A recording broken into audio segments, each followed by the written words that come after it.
Je suis accompagné par une jolie dame qu'on appelle Amina Esther. Elle s'appelle Amina Esther. Mesdames, Messieurs, avant de vous annoncer notre thème d'aujourd'hui, avant de vous annoncer notre message d'aujourd'hui, je vais vous inviter de liker, de commenter, de partager surtout au maximum notre vidéo. Madame Esther, Présente. ça va? Ça va bien? Est-ce que vous pouvez présenter à notre public? Oui. Bonjour encore une fois. Moi, c'est Amina Esther. Je suis étudiante, encore entreprenante.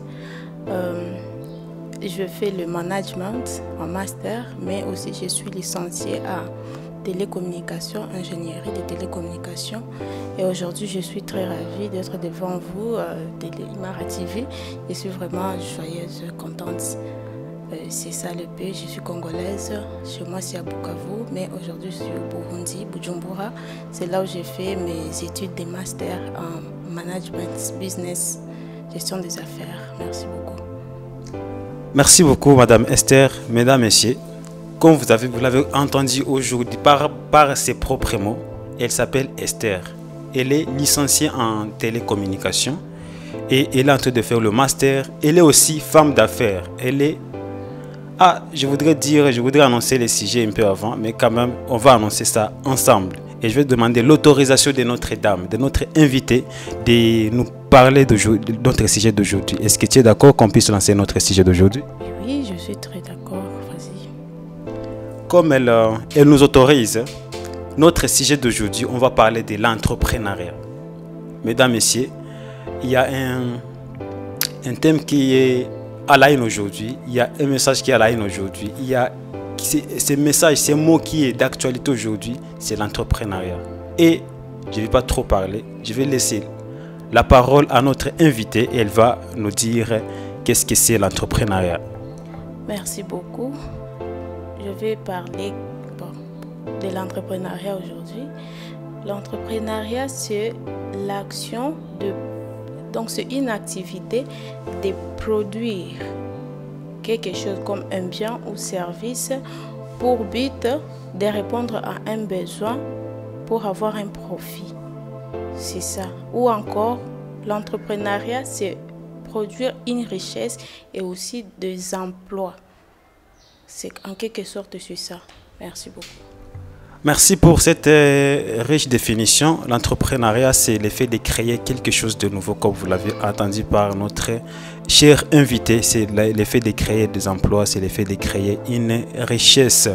Et Madame Esther, quelle est l'importance de l'entrepreneuriat dans la vie? L'importance de l'entrepreneuriat dans la vie, ça aide à une personne d'être autonome, de travailler pour soi-même, pour ses propres projets. Et aussi, ça aide à donner des emplois à des personnes qui n'en ont pas, qui n'ont pas de travail à faire à la maison. Donc, ça diminue le taux de chômage dans ces pays et encore, ça développe l'économie du pays parce que ça aide à un pays de faire remonter l'économie en soi. Merci beaucoup pour cette riche importance. Et je me dis, s'il n'y aurait pas d'entrepreneuriat aujourd'hui, est-ce qu'il n'y aurait pas de croissance économique, il n'y aurait pas de développement monétaire, est-ce qu'il n'y aurait pas de croissance des individus? C'est que moi je peux te dire aujourd'hui, le monde d'aujourd'hui c'est l'entrepreneuriat d'abord. Le monde d'aujourd'hui c'est le monde des affaires. Donc s'il n'y a pas des affaires dans un pays, donc il n'y a pas d'évolution du pays. Parce que toute chose qui se fait, le fait là de cultiver, ce sont des affaires. Cultiver, faire de business en ligne, ce sont des affaires. Alors, les personnes qui restent toujours là en train de travailler, par exemple pour l'État, vraiment, ils ne peuvent pas s'accroître économiquement. Alors, ce que moi je peux dire, et si tu regardes aujourd'hui, les personnes qui ont de l'argent, aujourd'hui, ce sont des personnes qui se lancent dans l'entrepreneuriat, qui se lancent dans des affaires. C'est pourquoi moi, ce que moi je te dis là, l'entrepreneuriat, et ça a commencé depuis le début, depuis nos mamans, nos papas, depuis le début, parce que ce sont eux qui ont commencé ça. C'est important, cela ça me pousse à faire l'entrepreneuriat, sauf que je ne connais pas encore c'est quoi l'entrepreneuriat, c'est vraiment, comment se lancer dans l'entrepreneuriat. Vous avez parlé de l'autonomie, comment l'entrepreneuriat va nous assurer cette autonomie? L'autonomie, donc le fait d'être autonome, donc c'est suffire par soi-même. Donc toutes tes dépenses primaires, secondaires, c'est pour toi-même. Il n'y a personne qui peut t'aider, tu vois. Donc il n'y a personne à qui tu peux demander aide-moi avec quelque chose. Donc là, tu te suffis pour soi-même. C'est le fait d'être indépendant. Tu es indépendant dans toutes choses. Tu as ton propre argent, tu as ton propre projet, tu as ton propre travail. Donc tu ne peux pas aller demander des travail par-ci, par-là, mais toi-même tu as créé, tu as innové quelque chose qui peut t'aider et aider le monde entier ou bien aider d'autres personnes. Merci beaucoup. Ça alors, donc l'entrepreneuriat, ça nous aide à être d'abord autonome et puis ça crée des emplois pour embaucher les autres personnes. Et si je comprends bien, le monde sans entrepreneuriat, c'est un peu vide. Hein? Alors, il y a des gens qui me disent parfois, oh, entreprendre. Mais moi, je me dis que il y a trop de risques. Commencer quelque chose que je ne sais pas si ça va donner, ça ne va pas donner. C'est un peu compliqué, tu vois. Nous qui avons peur, on va attendre aller en train de chercher l'emploi, passer par là, au lieu de créer. Maintenant, comment on peut lutter pour vraiment y arriver, à entreprendre et sans avoir peur de ce risque? Premièrement, un entrepreneur doit parcourir beaucoup de risques. Un entrepreneur, c'est un homme risquant. Tu dois risquer dans toutes choses. Et c'est par là où il y a des bénédictions aussi. Parce que qui ne risque rien n'a rien. Comme on le dit, qui ne risque rien n'a rien. Et donc, dans ce monde d'aujourd'hui, tu dois risquer. Et chaque chose, c'est risquant. Même vivre, c'est risquant. Même se marier, c'est un risque. C'est pourquoi tu ne peux pas avoir peur de risquer. Oui, je sais, il y a beaucoup de personnes qui ont peur de risquer, mais dans la vie, toute chose, c'est un risque. Premièrement, l'entrepreneuriat, tu dois avoir ton investissement. Tu as ton argent, tu dois investir. Il y a des probabilités où tu dois tomber à zéro, mais un entrepreneur doit être dynamique. Dynamique sur quoi? Une personne qui recommence toujours. Même si tu tombes, tu te lèves encore pour recommencer. C'est ça le rythme d'un entrepreneur. Même si tu échoues, tu te réveilles encore pour recommencer. Parce qu'un jour, ça va réussir. Un jour, il y aura toujours de l'opportunité. Tu verras que là, ça va. Parce que tu vas voir aujourd'hui les personnes qui ont de biens, qui ont beaucoup de monnaie. Ce sont des personnes-là qui ont risqué. Et ce sont des personnes visionnaires d'ailleurs. Un entrepreneur doit être une personne visionnaire. Donc, il ne voit pas des choses suprêmes. Dans quelques mois, comme des salariés, tu attends toujours à la fin du mois, c'est le moment où je dois avoir mon argent. Non. Un entrepreneur, lui, il voit la vision. Même dans 5 ans, dans 10 ans, je dois être comme ça. Je peux être arrivé à un moment comme ça là et j'ai déjà beaucoup d'argent. Alors, pour être entrepreneur, d'abord, il faut être patient et aussi n'avoir pas peur de risquer. C'est juste un conseil que je peux te donner. C'est aussi donner à tout le monde qui m'écoute ici. Pour entreprendre vraiment, il faut être patient et aussi avoir des visions de loin. Merci beaucoup. Être patient, avoir une vision et oser risquer. Qui ne risque rien n'a rien. Ah, c'est moi, je l'ai entendu. Cette phrase, je l'ai entendue, ça fait des années. Hein? Mais sauf que je n'ai jamais compris vraiment comment qui ne risque rien n'a rien. Donc si je ne risque pas, je n'aurai rien. Et aussi, vous avez dit avoir son capital. Maintenant, comment celui qui n'a pas de débit, comment il pourrait se lancer? Peut-être je peux avoir l'idée, je peux avoir une vision, mais je n'ai pas de débit, je n'ai pas ce moyen-là, ce capital de départ. Comment je pourrais me comporter pour réaliser mon projet? Ok, merci beaucoup. Mais il y a aussi un adage qui dit tu peux quitter du zéro, donc du néant à un héros. Alors, pour dire quoi? Tu peux te débrouiller pour avoir l'investissement. Comme moi, par exemple, si je peux être ici, je n'ai rien, je n'ai pas de marchandises. Mais si tu vois bien, il y a des personnes qui gagnent de l'argent, même sur téléphone comme ça. Ils n'ont pas de marchandises, mais ils gagnent de l'argent. Alors, le fait de dire que tu n'as rien, tu n'es rien, tu peux voir, il y a des personnes qui ont des téléphones même de 200 dollars.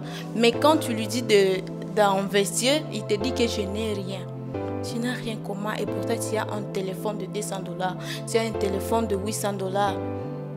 Si tu vends ce téléphone, peut-être tu peux avoir quelque chose de 200 dollars et mettre dans une activité. Et là, ça peut produire. Donc, le fait là de me dire que manquer de quoi investir, vraiment, là, c'est fauché. Et dans le 21e siècle, je ne sais pas si c'est possible. Parce que là, tu dois chercher. La richesse se trouve dans la tête et pas dans des choses qu'on touche. Si tu as un objectif, si tu te dis je dois faire quelque chose, vraiment, tu dois t'y lancer. Et si tu te fixes des objectifs, tu as 1000 moyens d'y parvenir. C'est ce que moi je peux dire. Parce qu'il y a des personnes qui font de vente en ligne. Moi, je n'ai pas, soit par exemple des souliers, je n'ai pas de téléphone en moi, je n'ai pas de machine. Mais je mets seulement sur Stati. D'autres personnes venant même du Congo, venant du Burundi, venant de nulle part, ils te demandent ça s'achète à combien. Là, tu peux dire seulement causer avec le fournisseur. Ces choses, tu donnes ça à combien? Il te donne, je donne ça à quelque chose. Et puis l'autre qui est là, moi aussi, je vends sur mon prix. Tu comprends? Et là, tu as déjà de l'argent. Tu investis petit à petit, tu conçois ton argent et tu vas investir dans un projet. Pas avoir de l'argent seulement pour faire des ambiances ou bien avoir de l'argent seulement pour boire avec des amis. Non, non, non. Il faut avoir l'argent et puis investir. Merci beaucoup. Aïe, c'est dans ces cadres-là, c'est pourquoi je vois certains des grands entrepreneurs sont trop simples, ne portent pas trop grand, n'ont pas de grands iPhones comme nous l'avons. Si je me rappelle, j'allais cacher mon téléphone parce que la question là, je me dis que je n'ai rien. Pourtant, quand je compare mon téléphone, peut-être je pourrais avoir 100 000, 150 000 qui pourraient m'aider à investir. Mais, c'est compliqué. J'ai compris que vous avez parlé des deux mots, de commencer des 0 à 1 euro. Ça m'a très fort marqué et je pense que nos chers téléspectateurs ont senti ça. Mais quand j'étais quelque part, je parlais avec certaines personnes qui sont dans l'entrepreneuriat. Ils m'avaient parlé du partenariat. Alors, je dis que c'est quoi partenariat? Ils m'ont dit que c'est un mot qui parle de pair en parallèle ou de pair avec l'entrepreneuriat. Maintenant, c'est quoi le partenariat? Oui, ce que moi je peux dire, si tu fais le partenariat avec une personne, donc là, vous travaillez ensemble. Vous travaillez ensemble comment? Je peux être ici, bon, comme tu le dis, partenariat dans quoi? Moi, je peux vendre par exemple des téléphones, mais j'ai aussi besoin des ordinateurs. Alors moi, nous entrons en partenariat. Toi, tu as des ordinateurs, moi j'ai des téléphones, mais je vends tout. Alors je vais entrer en partenariat avec toi pour qu'une personne qui aura besoin d'une machine, là je vais courir auprès de toi pour te demander la machine et vendre. C'est ça en sorte le partenariat. Merci beaucoup. Ah, donc si je comprends bien, on n'est pas seul. Quand on est entrepreneur, on doit avoir aussi, on doit être en contact avec d'autres entrepreneurs. Mais maintenant, je pense qu'on a trop parlé. Pourtant, l'entrepreneuriat, c'est trop vaste. Hein.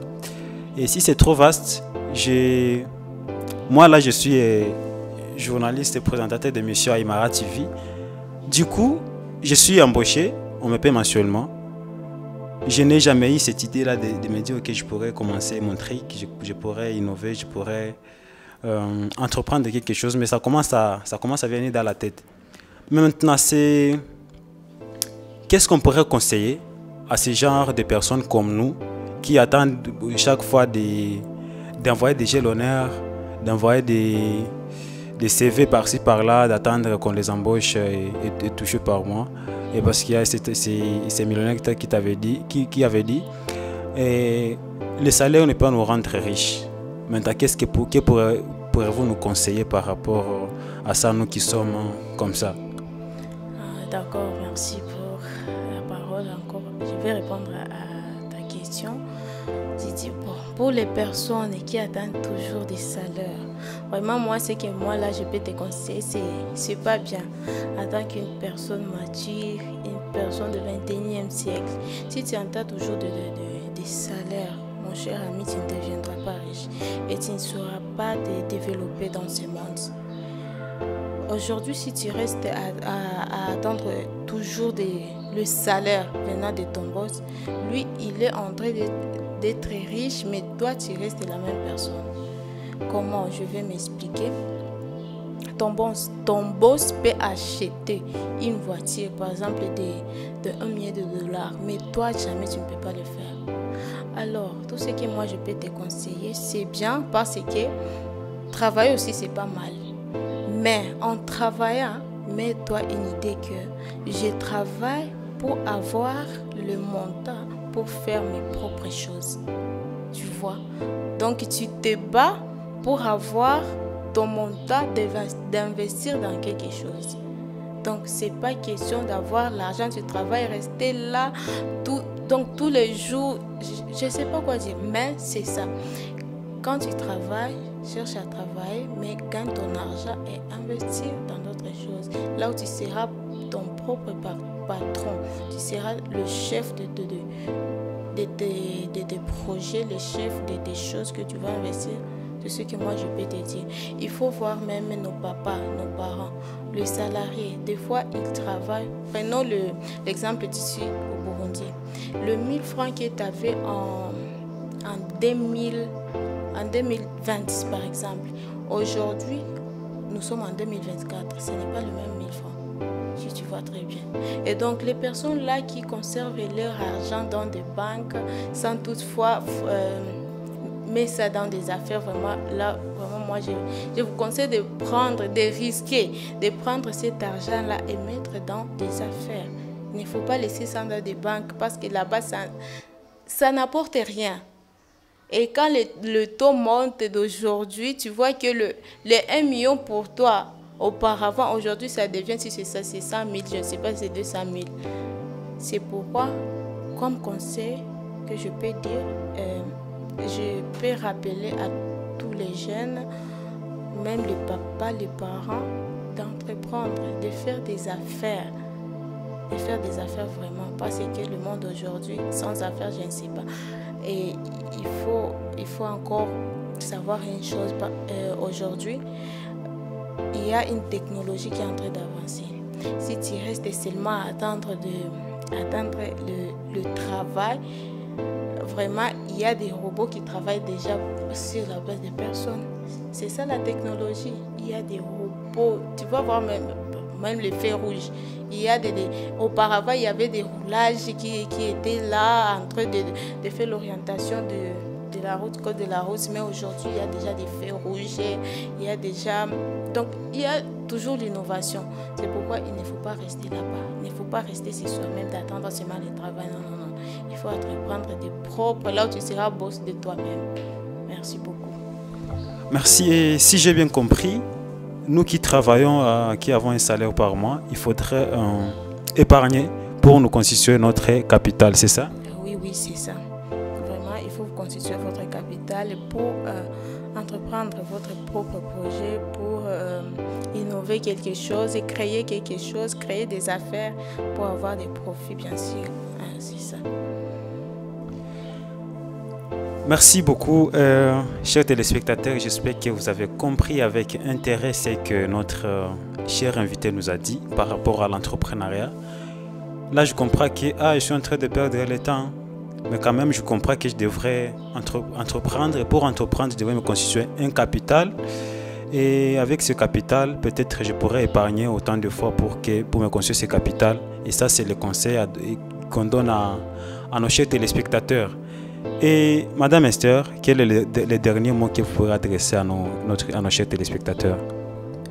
Le dernier mot que je peux adresser, vraiment, je suis contente et je suis joyeuse d'être invitée par monsieur les journalistes. Vraiment, je suis heureuse. Alors, vous avez suivi les thèmes d'aujourd'hui, qui était d'entreprendre, l'entrepreneuriat dans le 21e siècle, l'entrepreneuriat aujourd'hui. Vraiment, il faut songer à ça.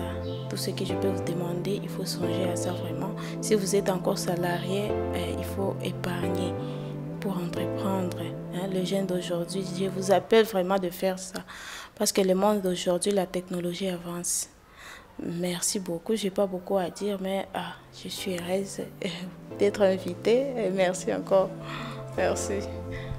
Oh, merci beaucoup. Notre invité est heureuse. Peut-être qu'on pourra l'inviter encore la prochaine fois en fonction de vos questions, messieurs, mesdames, dans les commentaires. Alors, Madame Esther, merci beaucoup.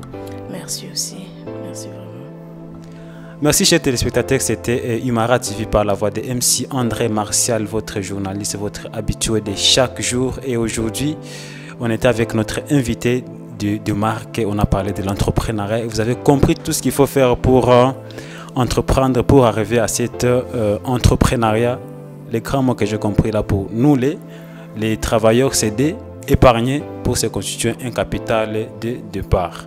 Ainsi, messieurs, mesdames, je dis prenez soin de vous, prenez soin de vos proches et à la prochaine. Bye bye.